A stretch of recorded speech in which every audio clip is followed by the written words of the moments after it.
And I want to welcome you all here to the Greater Boston NLP and Hypnosis Meetup. I see this meetup as a personal development meetup. So I will have and offer workshops for things that have to do with NLP, for things that have to do with hypnosis, but we've also had workshops for things outside of the realm, but they still have to do with personal development. And I'm hoping this coming year to get a few external speakers to come and speak about some very interesting things again. Tonight is body hacking. Body hacking. So I want to talk, before we get into this, I'm going to talk a little about hacking and what it is, because it's a strange name. When I grew up, a hack was something where someone tried to do something and it was obviously messed up. And so you call that a hack. That was someone who was a hacker. That was someone who, they tried to do things in a way which was maybe a shortcut or just the way that they saw things. And that was a hack. Now hacks have become, the word hack has come to something else. Over the years, being in the tech field, I remember hacking being something where, you hacked into a computer system and you could do things you're not supposed to, and it was mostly illegal. And so this is not going to be illegal. Okay. Does anyone else hear the echo? Okay. Gonna see what I can do. Hello? I think it went away. It was someone else's open line. I was going to just mute everybody. But by the way, I invite you to mute, please, so that it doesn't disturb anyone else. And when there's time for questions, you certainly can open up your line or use the chat.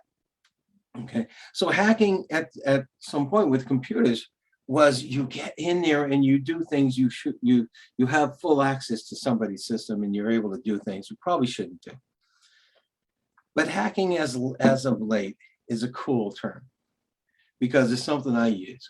When I'm doing some stuff around the house, when I'm doing some woodworking and stuff like that, I'll go look online. I'll go look in YouTube and I'll find some things called hacks. And these are basically shortcuts. These are sometimes even better way to do things than they're supposed to. It has saved my butt many times. I always would get in the point where I'm trying to screw a hole into a very thin piece of wood and the wood would crack. And I learned a hack for that. I learned a hack where you can actually put tape over the piece of wood in the hole and then we keep it together. And then you drill your hole and then you pull the tape off and you're fine. There's all sorts of hacks like that. And tonight, the hack we're going to learn is a little bit between those hacks into the computer system and the hacks where you find yourself a better way, an easier way to do things. And I said it's between that because when NLP itself could be seen as a hack in itself, it could be seen as a hack in itself, in which it allows you to do things you can't do normally, to do things really rapidly, to make changes in your mind, to make changes in your behaviors, to make changes in your feelings that you can't normally do, not easily.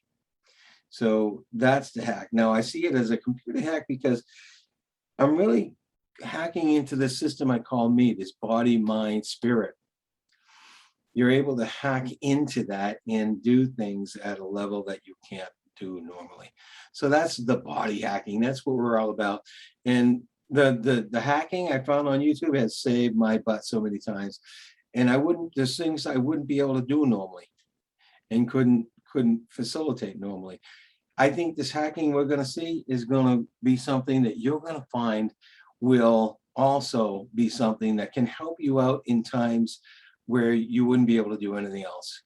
You'd have to deal with emotional pain or even physical pain, because I'm going to tell you what we're going to do tonight actually has worked with a lot of people with physical pain as well. So let's get to it. This is based on this thing called NLP, which is what our meetup's about, isn't it? Neuro-linguistic programming. Now, a lot of you probably heard this from me before. If you've been to our workshops, I explain it almost every time. Neuro is the nervous system in neurology. So it's our body in the ways our body responds. Linguistic, of course, is language, because the NLP is seen as communications, the study of communications. And language is not just the spoken word. Sure, it's not just the words I speak. For those of you to watch me, I'm going to actually come a little closer on here. I'm using my hands. It's not just a spoken word, but it's physiology, right? There's nonverbal stuff going on. But it's not even just that as well. There's something else. It's the language internally of how we interpret things, how we talk to ourselves, even when we're not even using internal words. So it's what the communication is internally. Tonight, that's going to be really important, and I'll show you. And of course, programming.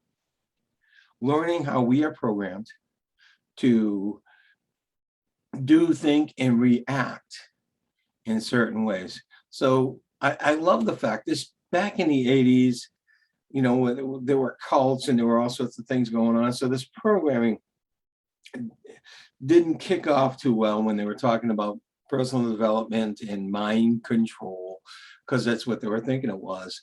It actually comes from the fact that back in the 70s, when NLP was being created, computers were starting to come up. And one of the creators of NLP, I guess he had a minor in computer programming, so programming was near and dear to his heart. But really, truly, programming is how we're programmed to do, think, and react in every instant. Okay, so it's really telling us about how we're programmed, and we're going to see that tonight. We're going to see that big time tonight as to how we're programmed when we're feeling something negative, when we're feeling something negative in our body. We're programmed to feel it in a certain way, and that's going to come out. So that's a very important point here. NLP, if this is your first exposure to NLP, I would recommend that you do some lookup, you buy some books. There's a lot of good intro books.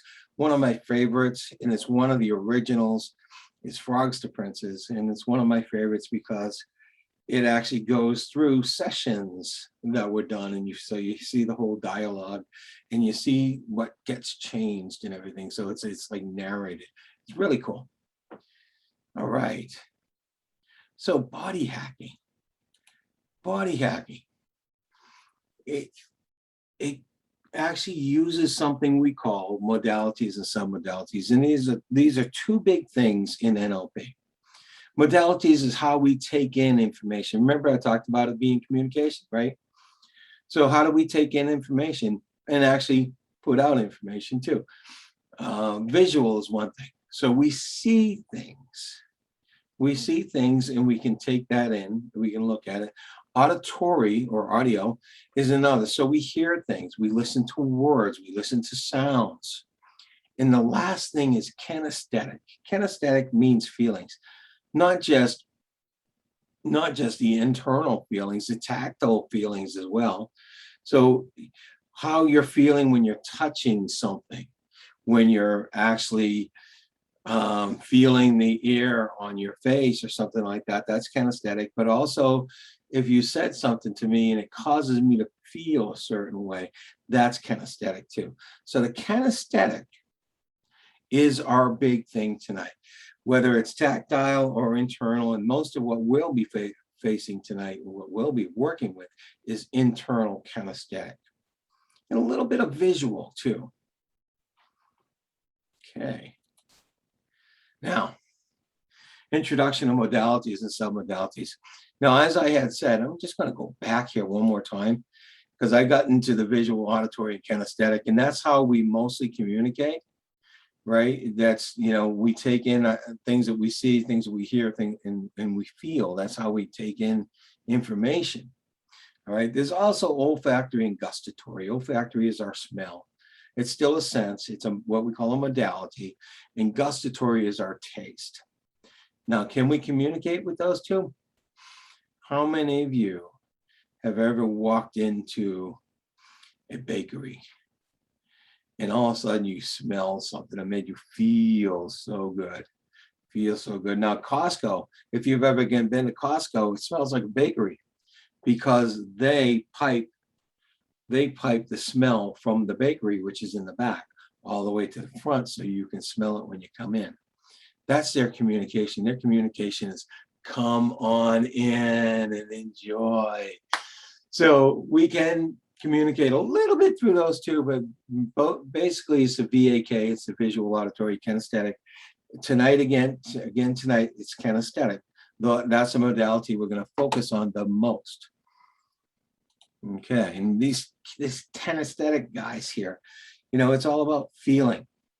When you feel something in a deep way, all right, that's a kinesthetic feeling. When your stomach rumbles, or you have a feeling in your gut, or when you start to, you have a headache, or you feel something at the bottom of your throat, that's all kinesthetic. That's all kinesthetic. And you know what? Negative feelings can bring feelings up in those places, can't they? They certainly can. So that's what we're going to talk about.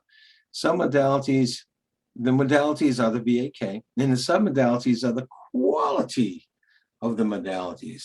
The qualities of the modalities. So sticking with just kinesthetic tonight, what are the qualities of a feeling? All right, a feeling can be heavy. It can be it's large. Where's the location of the feeling? Is it in my stomach? Is it in my chest? Is it in my head? And there's other things that we don't often think about, but tonight we're going to be thinking about what's the texture of the feeling, the intensity of the feeling. Is it moving? Is it still? And is it giving pressure? So and there's a few other things about the feeling we will be thinking about tonight. So when we're talking about hacking, we're talking about, first of all, figuring this out, figuring out this feeling. And then what do we do with it? Okay. Fantastic.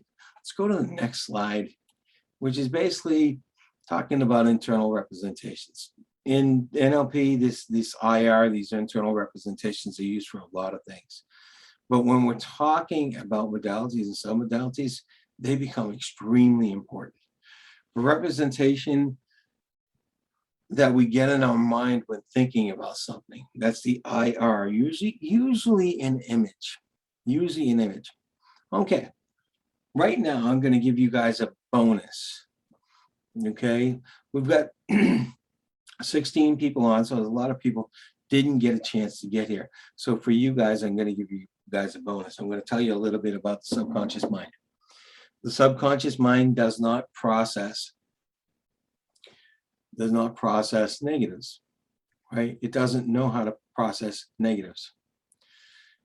Meaning, if there's something that you don't want, something that you don't want to talk about, don't want to think about, don't want, your subconscious mind doesn't get the don't want. And let me give you this little example, okay? I don't want you to think about a pink elephant. I don't want you to think about a pink elephant. Do not think about a pink elephant. No pink elephant. Now, how many of you thought about a pink elephant? More than likely, you've got an image in your mind of an elephant that may have been pink. That's an IR, this image, right? You got a picture in your mind. And often, not in this case, although maybe with some of you, often this picture may come with not only the images, the images could be moving, the images could be still, they could be in color, and I'm talking about a pink elephant, so I'm hoping it was in color. And there may be other things about an image that are also there. Is the pink elephant, was it really close to you, or was it really far away? That's location. Were you looking at it straight on, or was it to the left or right? That's also a little bit about focus and location. Was it clear, or was it dim? Was it focused? Was it unfocused? So there's a lot. And by the way, were you looking at the pink elephant through your own eyes, or did you see yourself with the pink elephant? That could be something. Anyway, And IR has a lot of aspects to it, a lot of attributes to it. And they're all have to do with submodalities. And we just went through the submodalities of the visual. Okay, so they typically have the submodalities and can also have auditory and kinesthetic. Now, I didn't say, if the elephant was moving, did you hear it crunching? Did you hear it eating? You could have had an auditory thing with it. And did you smell it? You could have had an olfactory thing with that. So there's lots of different things here. So that was just an example. We didn't get into the body of what we're going to talk about tonight. But here we are. We're just moving into it right now. So you can see how hacking could be really useful. And you can see a little bit how NLP really is talking about something that's in your mind and how it's programmed, because I just told you how that image was represented, and it could have been represented in a lot of ways for a lot of you. So let's get right into this now. Body hacking. I call it the art of tinkering. The art of tinkering, because it truly is an art. When we see this, it's not a science. It's not a finite process that is done one way. Okay, so you have to do this, and you have to play with this, and you have to practice this to really get good at it. But you can actually do this with yourself, or you can do this with someone else. And actually, I found that it comes easy when you actually practice with someone else. You take your best friend, your mother, your father, your daughter, your son, your brother, your sister. Brothers and sisters are fun to play with. So yeah, just take someone that and do it. Now this is a high level of how it's going to work. You're going to feel something, or you're going to get someone to feel something. This feeling, where is it? They're going to isolate it, and then they're going to give it form, and then they're going to change the form while continually testing. I'll get into the details of what this means in a moment, but it really is simple. Feel something means, okay, what is it you want to feel? What is it you're feeling that you'd like to lower the intensity, you'd like to get rid of? So you can ask someone that, or you can ask yourself this. And then where is the feeling? Where specifically is it? Let's isolate it. Let's just focus on it.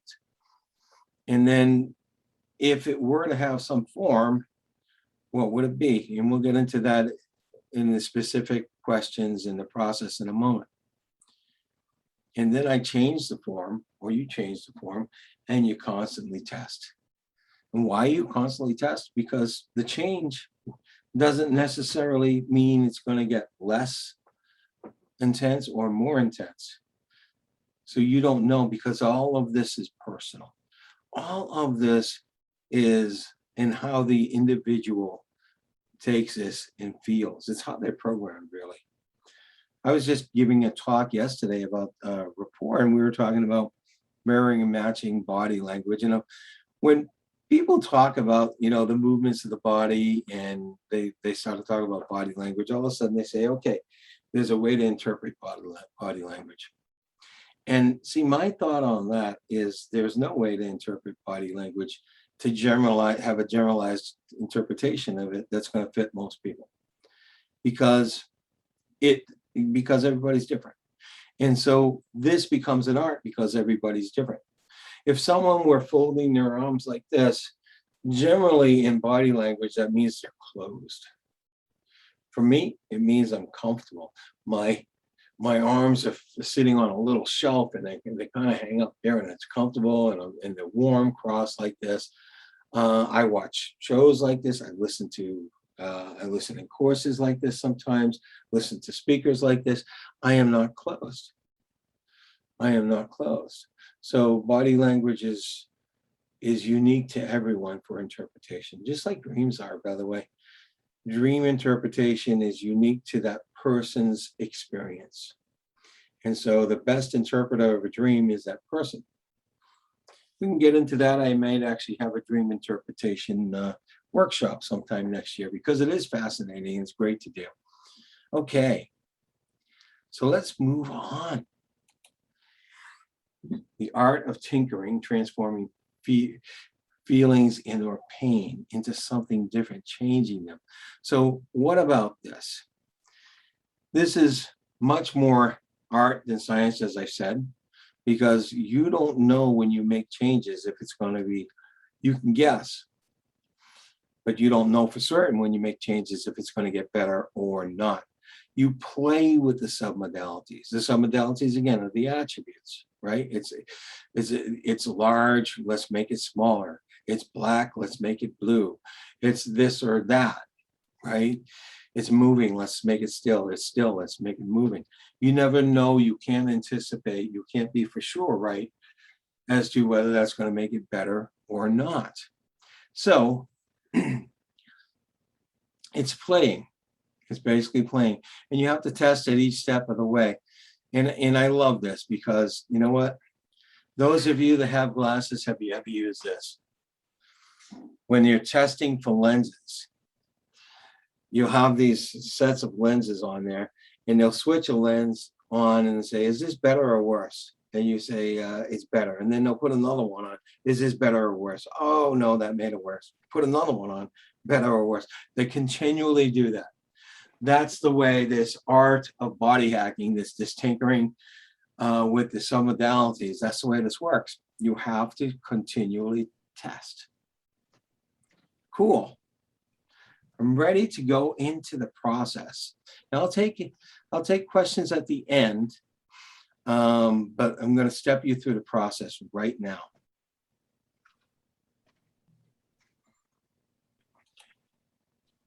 All right. So step one is find something that bothers you when you and think about it. Well, you know what bothers me is I missed that I missed that typo. That syntax error I just had. Find something that bothers you and think about it. Now, when I'm working with somebody else, this is what I ask them. Find something that bothers you and think about it. And you know what?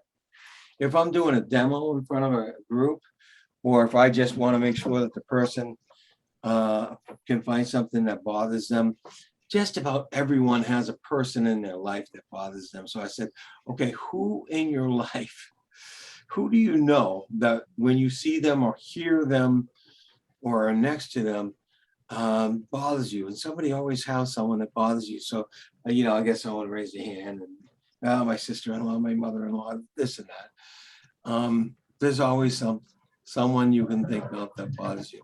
It doesn't have to be a person. It can also be an event, a thing.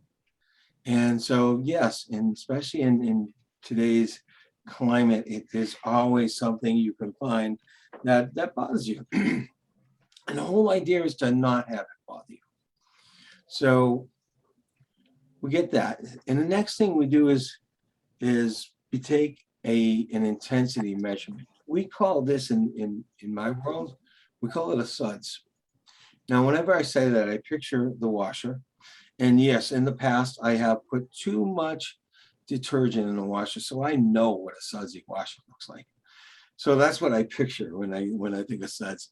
So it's a subjective unit of distress is what suds means.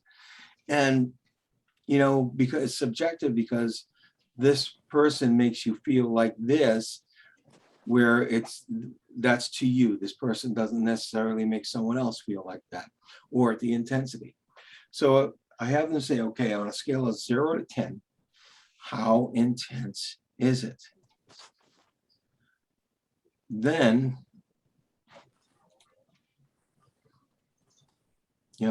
I get them to find out what they think, and then I get the suds. And 0 to 10, how intense is it? So I do that. You know why I do this? Because we're going to test. We're going to test, and we're going to make sure it gets better. And when we get to a certain point where it's better and better and better, we're going to say, okay, what is it on a scale of 0 to 10 now? And we have the measurement from the person. They might start off at an 8. It's really intense, right? And you've got different verbiage here, and that's okay. We understand what extraordinary pain? Is there extraordinary intensity is when it's a negative feeling? So go with that. Don't go with the verbiage. Go with the 10 is the most extraordinary, the highest it can be, and the highest you possibly can deal with, and 0 is nothing. So you go from there to there. All right. Next, find where it is most intense in your body. Now this will work for everyone. If something's bothering me, if I've got a feeling, I want to find out where it's most intense. And very often it's easy. You ask that question, they'll say, oh, it really is more intense here, or it's down my arm, or it's throughout my chest, in my stomach, or it's in my head. So you find out where it's most intense. That's the isolation part. And then the next thing is you give it form. You ask them questions. And this is important that you ask them like this. If it had a shape, what shape would it be? 99% of the people can answer this question. Bless you, whoever it is. 99% of the people can answer this question, right? Because they hadn't thought of it before you asked the question. That's why you ask it. And it's, if it had a shape, what shape would it be? Most people who experience physical pain in their body, they can actually give it some sort of picture and intensity dealing with some object. Like, for instance, my wife has severe neuropathy. Very often in her feet, she'll say, it feels like there is a hot blade in my foot, right? That's pretty intense. That's pretty intense, but that she gives it a specific thing. So if you ask if it had a shape, what shape it would be, someone will tell you. Now, these are some modalities we're working with. Is it, what shape is it? This is visual. Is it round? Is it square? Is it like a mist? Is it long, oblong? Is it, what shape is it? Next, if it had a color, what color it would be. And surprisingly enough, people don't often think of that.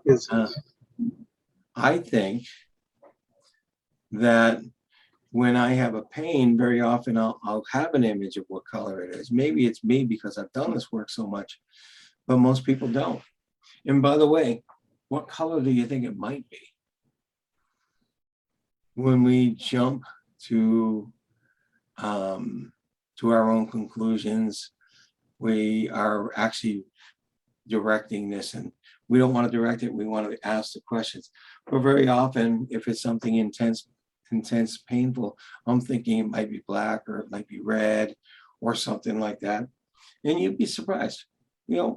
Often people say it's black, but often people say it's a lot of different colors, because it's what their unconscious is interpreting.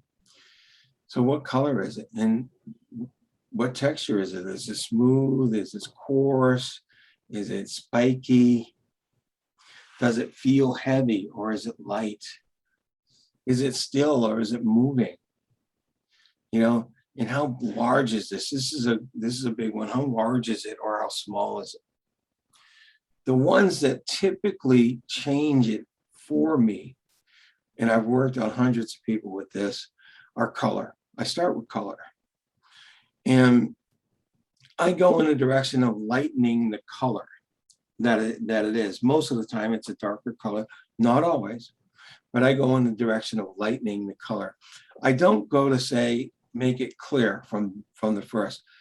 Not everybody has that power of their imagination to do that, right? I want to get to the point where we're really close to being clear, or very light, and then try clear and see if it works. So it's an art form, right? So I will tell you, my go-to every time is, what would it be like if it's powder blue? Because I haven't had someone yet that's come up to me and said the starting color was powder blue. So what would it be like if it's powder blue or light blue? Very often, but not 100% of the time, it's better. So then I say, okay, is this better or worse than it was a second ago? And they'll say better. And then I might go, what would it be like if it was just almost opaque? I'm going for getting to the clear, but not quite the clear. We take colors out of it. Is that better or worse? And then I can go from there to what if it be like if it's clear. Then I work back on the shape. So I go to color and I decrease it a lot. And I'll go to shape. If it was if it was a square, what would it be like if it was circular? Kind of rounding off the edges and stuff like that. That's a little easy for people's imagination. And then you have to check again: is it better or worse? And sometimes it's worse. So when it's worse, by the way, you go back, change it back to the shape it was, change it back to the color it was, change it back to the size it was. When it gets worse, you just go back and work on another submodality. So with shape, I often look to, if the texture was coarse or rough, I'll smooth it out, see if that works. And if it were a square, I'll round it. I might try going from a circle or an oblong to a square.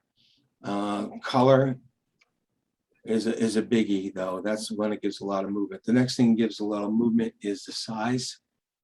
So if I can make the shape in a circle, and that way it's easier to change the size, I'll do that. So then I'll say, can you reduce it to make it half size? Can you make it half of size as it is? And they'll say yes. And they usually, I don't remember anyone ever telling me it was worse. Sometimes they'll say, well, it didn't make a difference. And I'll say, make it half that size. So usually it gets better and better and better. And when I get the size down to something small, that's when I go and test it again, all over again. I said, okay, well, on a scale of 1 to 10, what's the suds? 0 to 10, what's the suds? And if it's down to like a 1 or 2, I've done it. I've done it with them. Of course, I help them do it. So that is when you come in and say, okay, I want you to ask yourself, I want you to tell yourself to lock this in the way it is. All right, this isn't in my slide, so I apologize for that. I said, I want you to lock this in the way it is.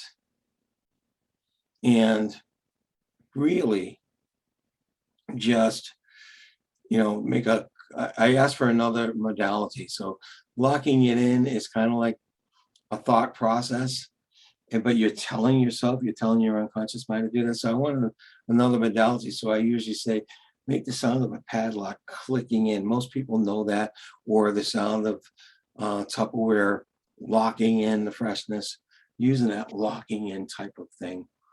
And that alone does it. But the biggest thing here is this form. When someone says, where's it most intense in the body? And they'll say, okay, it's right in my lower left abdomen. Then I'll say, if it had a color, what would it be? And they'll say gray. Then I'll say, if it had a texture, what would it be? And they'll say it's coarse. So doing all these things. And then, how big or small is this size? And then from there, you find out, you reduce it. Now, that's a feeling. And we're going to do this in a moment. I'm going to ask for a volunteer in a moment. And what I'd ask for you to do is, anyone who wants to volunteer, tell me about what feeling they'd like to get rid of. You don't have to tell me the detail as to why you feel that way, but just about the feeling, is it anytime you think of your mother-in-law, or is there anytime you think of the economy? Whatever it is, tell me about the feeling, and we'll see. We'll do a demo right here and now, so I'll be able to show the whole team how this works, everybody on here. So you can just use the chat, or you can open up your audio and talk to me too.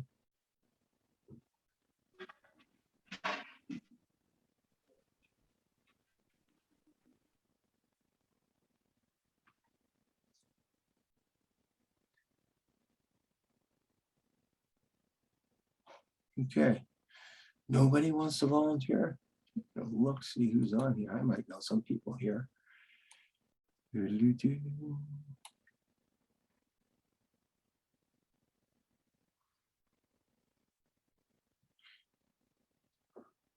No one has any negative feelings, timidness. So you feel timid towards somebody. Letitia, thank you very much. And Reza, is it about the feeling of someone only who bothers you? No, not someone. It's just anything that bothers you when you see, hear, or when you see or hear something that triggers a feeling. Okay, it doesn't have to be a person. It could be something that you're doing. When you, Letitia mentions timidness. When timidness, when something triggers her, she gets timid. So it could be anything like that.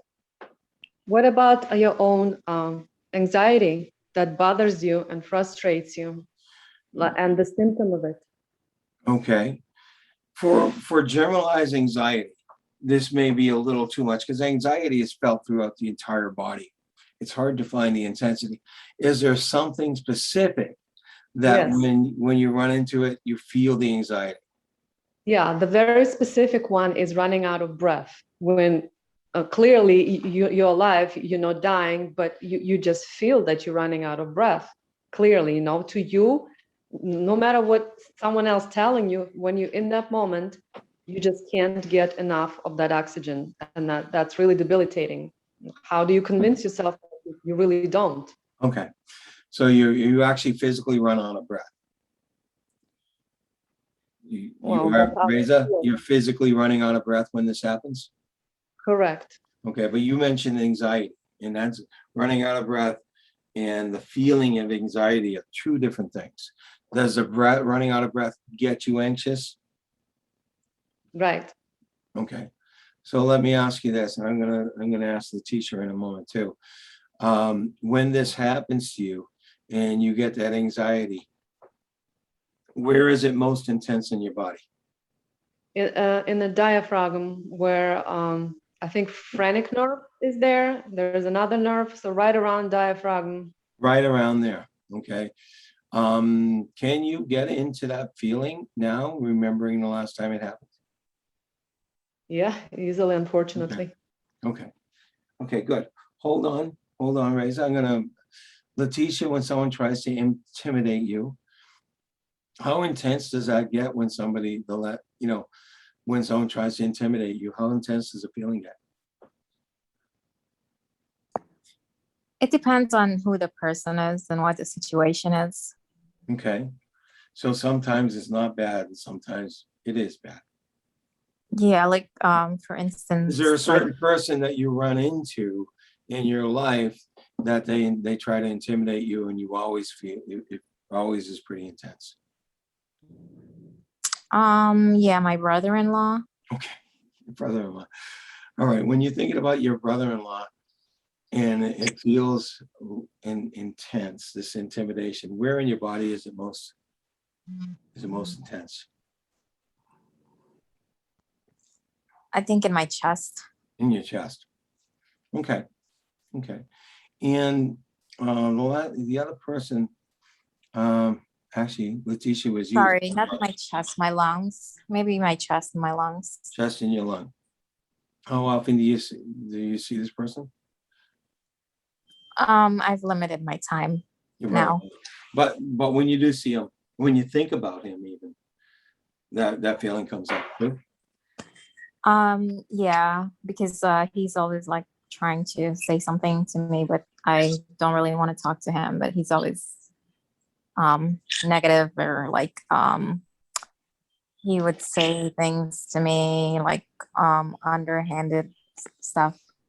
Okay. Okay, Letitia, would you like to get rid of this feeling? Would you like it so he doesn't bother you anymore? Yes. Okay. Okay. Thank you. Letitia, I'm going to work with you. Reza, I don't know if we'll have time for it. I can get to you, but I'm going to work with Letitia first, and maybe you and I can talk offline too. So, Letitia, would you mind Would you mind turning your video on?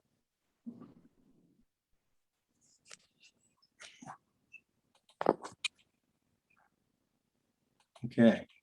Hi, Letitia. Hello. How are you? I'm good. Good. So in the recording, I have the speaker view on. So when you're watching the recording later on, you'll be able to see. Now, when you think about your brother-in-law and the times you've been in front of your brother-in-law when he tries to intimidate you, right? I feel so, yes. You feel intimidated. Okay. Where is it most intense in your body now? Think of your brother-in-law and think of the times you felt intimidated. Where is it most intense in your body? I think it starts off like in my my lungs, and then it just goes to my head. It gets like up here. Yeah. Yeah. Okay. Good. On a scale of 1 to 10, how intense is this? Usually in the moments I'm very like calm, but then afterwards because I try not to react. So Right. afterwards I feel it more. So where afterwards, I want you to think about your brother-in-law and everything he's done or said to you that feels intimidating, that feels bad. Think about him now and everything that he's done or said to you. And on a scale of 0 to 10, where is it at? About a 6. About a 6. Okay. It's over the halfway and it's pretty aggravating for the most part, right? All right. So I want you to focus on that part starting from the lower lungs going up. If it had a form, what would it be? Would it be like an oval? Would it be like a rock, or would it be like a circle, or what would it be? If it had a form, what would it be? It would be like a like oval, oblong. Hold on. Okay, cool. If it had a color, what color would it be? As you're thinking about this feeling right now in your upper chest all the way up to your neck, if it had a color, what color would it be? Light blue. Light blue. Oh, thank you very much for that, because that's where I start off with. No, that's okay. Light blue. Okay. Is it smooth in texture, or does it feel like it might be coarse? At the present moment, it's smooth. Okay. And is it moving or still? It's moving. Okay. So its size is about throughout from your upper stomach all the way to your neck. And Yes. it's light blue, it's oblong, and it's moving. How is it moving? Is it moving back and forth? Is it turning? It's Or- it's like a balloon filled with water. Like, It's like a balloon filled with water. yeah. So what is the movement then? Is it like going like this? Or Yeah. okay. So so you're feeling it as heavy too, then, because a balloon filled with water in there would be heavy. Yeah. Okay, cool. It's a little heavy, not too heavy. Okay. So you said it seems like it's light blue. Yes. What would it be like if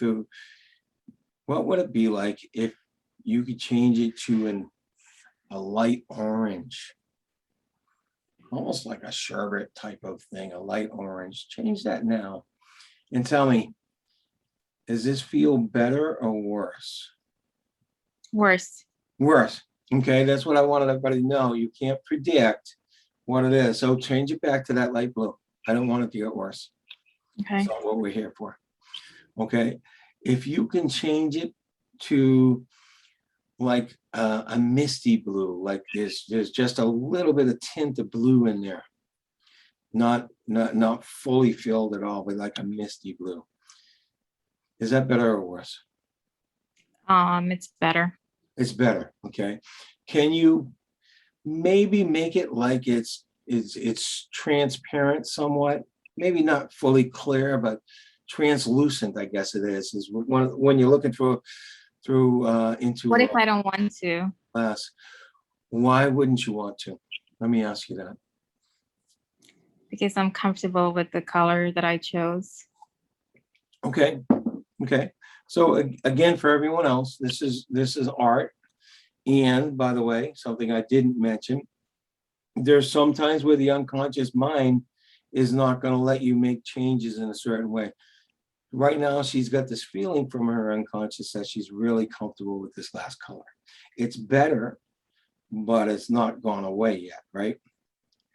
So this shape is oblong.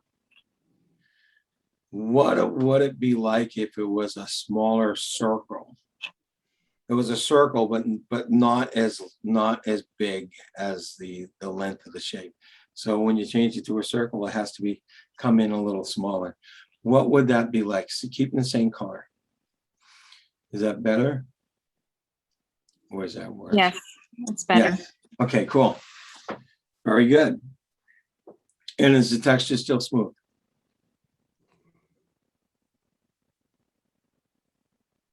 It's a little rougher. It's a little rougher. We made it small. It's a little rougher. What if you can make it smooth so it's almost shiny? It's so smooth. Okay. Is that better or worse? Better. This feels a little better. Okay, so you got a small circle, and it's kind of a misty blue, and it's so smooth, it's shiny. Can you make decrease the size of that circle in half so it's half the size it was a moment ago? Okay. Okay. How does that feel? Better or worse? Better. Better. Fantastic. Can you make it even half that size? Yes. Okay. Is that better? Yes. Okay. On a scale of 1 to 10 for the intensity, where do you think it is now? I think I said it was a 6. And Started off as a 6, yeah. Just the visualization of it, like Well, you got now this little circle here.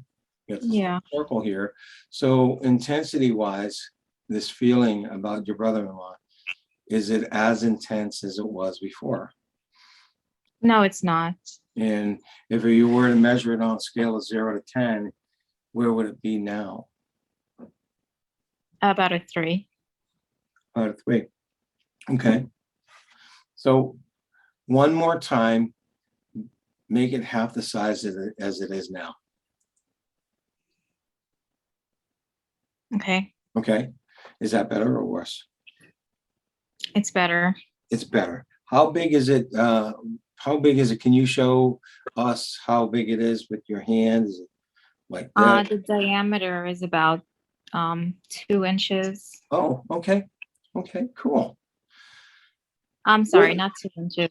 Like a small balloon. Like a small balloon. Okay, so it's a little bigger than 2 inches. Like 4 inches. 4 inches? Okay. If you can cut that size in half again, make it 2 inches. Better or worse? It's better. It's better. Okay. Fantastic. You think you could cut it in half one more time so it's like just 1 inch?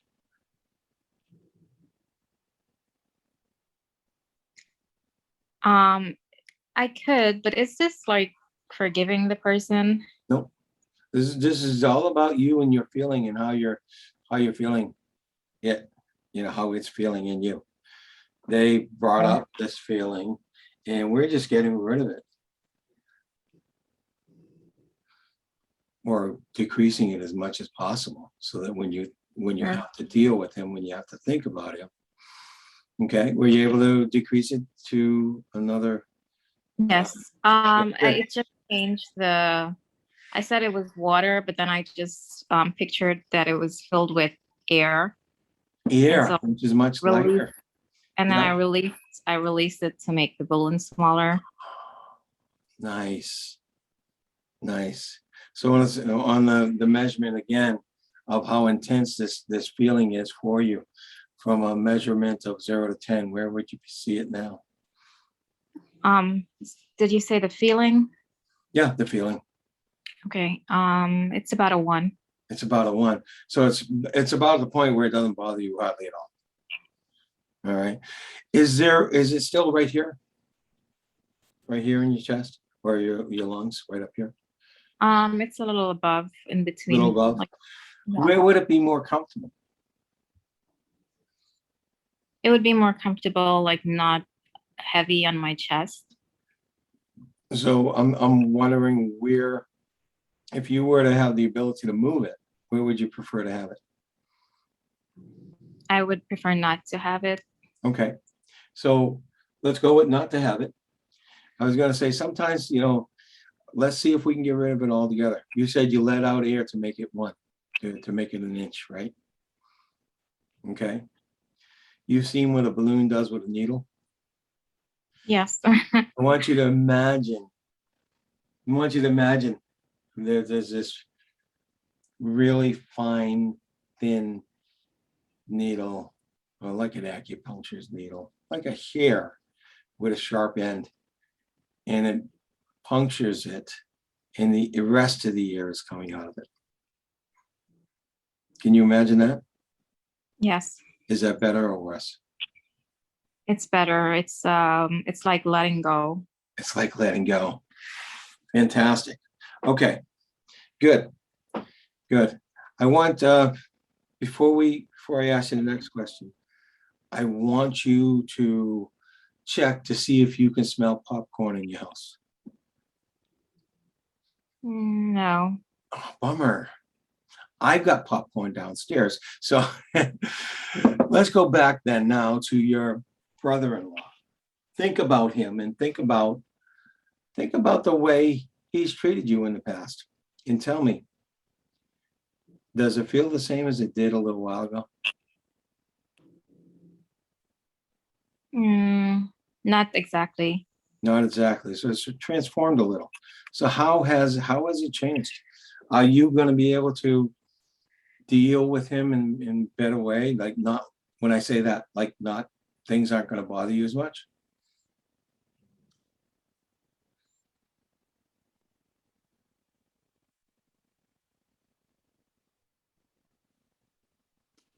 When you're thinking of him, the intensity of that old oblong thing, that's not coming up anymore, is it? No. No. And so that feeling, I like to, for me, it's a pit in the stomach. That feeling's not coming up like it used to. Okay. So that means that the way he used to bother you will not be there anymore. That means that you will be able to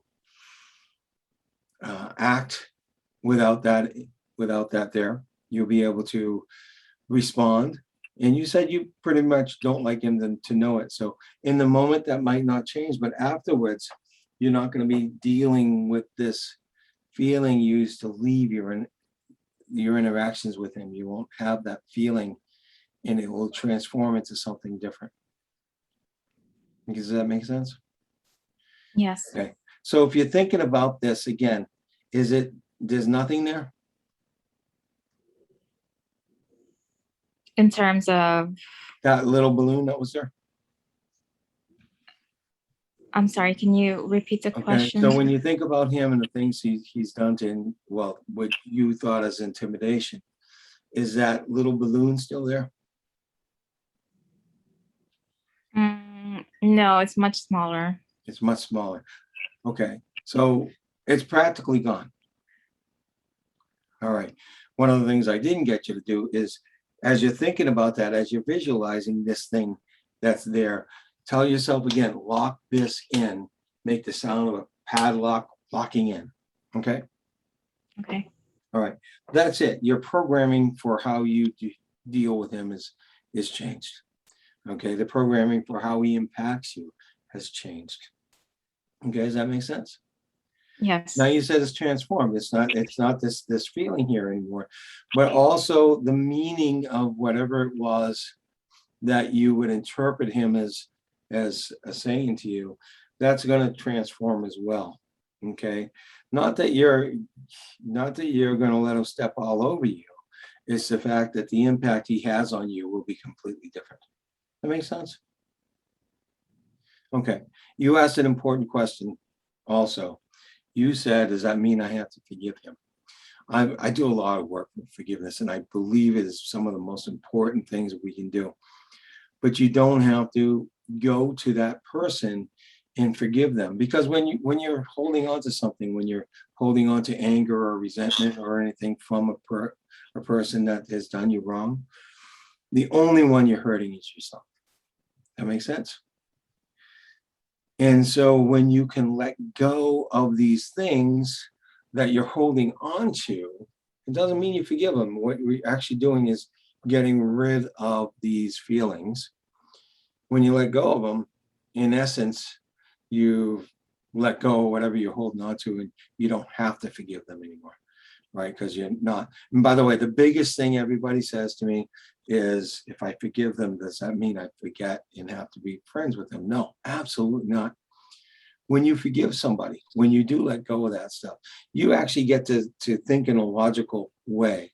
And your memories of what they did to you allow you to protect yourself so much better than having that fear or that anger or that hatred in front of you, because that shadows what you do and what you say.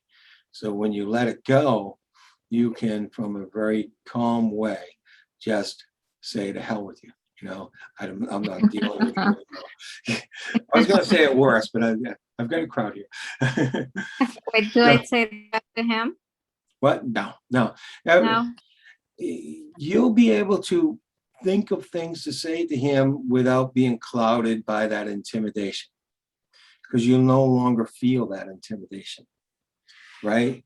So if he's trying to get you to do something or say something and stuff like that, you can just say, hey, I'm not intimidated by you anymore. And it'll come out like that if you want to say that to him, because the fear or whatever that feeling was has decreased to almost nothing. Does that make sense? Yes. Okay. Thank you very much. Give her a hand. Thank you very much. Thank you. And this was a great example. I'm going to go back, but I'll take any questions anyone has. I'm going to go back and share again. Anyone have any questions? We can go on vocally and come up with questions. Again, thank you, Letitia.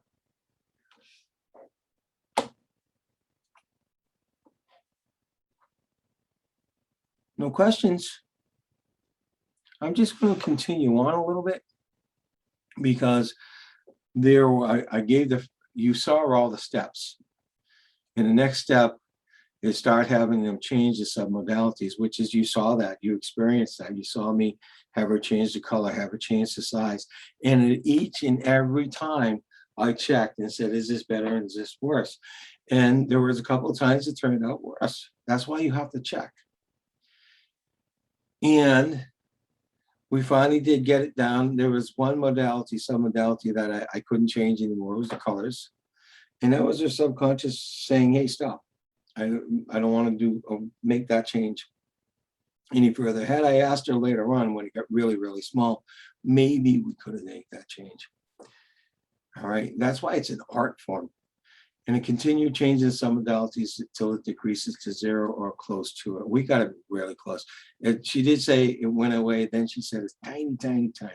So I think there's just a part of it there. Now, what does that do for Letitia? That allows her to interact with someone she probably has no choice to. She says she's chosen to few interactions, but he'll be there in her life more. He's going to be there in her life. So this allows her to interact without having the emotional pain from the interaction afterwards. It allows her to communicate with him without the fear or without whatever it is that feeling was. So what we did in essence is just really, we took the programming, how it was programmed. How was she programmed for this? She had an oblong feeling that went from the bottom of the lungs all the way up to the neck. It was an oblong shape. It was light blue. and it was moving a little. We didn't have to touch the movement. I would have if I couldn't get any further. It was moving a little, right? And it was as if it was filled by water. Now she said that, so it was that was the movement, like a little juggle of the water, and that's how she was programmed for that. All we did is change the programming a little. We had to test. We didn't know exactly what shape and what color was going to be the best, so we did that, and we worked with her subconscious. I respected her when she said, "Can't change it to another color. It's really comfortable this way." You know, it was a subconscious mind saying that. So that's how it works, and you can see it. It's quite an art form. It is quite great. So I see we lost a lot of people, and I realized that tonight was or is the Patriots playing tonight. So we might have had a lot of people drop off because of the Patriots. But I thought it went very, very well. And Letitia, I thank you. So who has any questions? And by the way, if you want more information, you want to contact me, you can use this QR code to get to the website. And there is a contact sheet down the bottom. And just say you came off the body hacking workshop. And I'll be happy to answer any questions there if you need to. Any last minute questions here?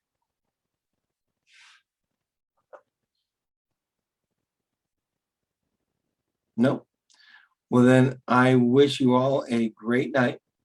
And by the way, for those of you that don't know, on Tuesday mornings at 9 o'clock, I have Coffee with Kevin. You're welcome to come and share on Facebook coffee with me at that time, or tea, or whatever it is you're drinking in the morning. All right, all. Have a great night.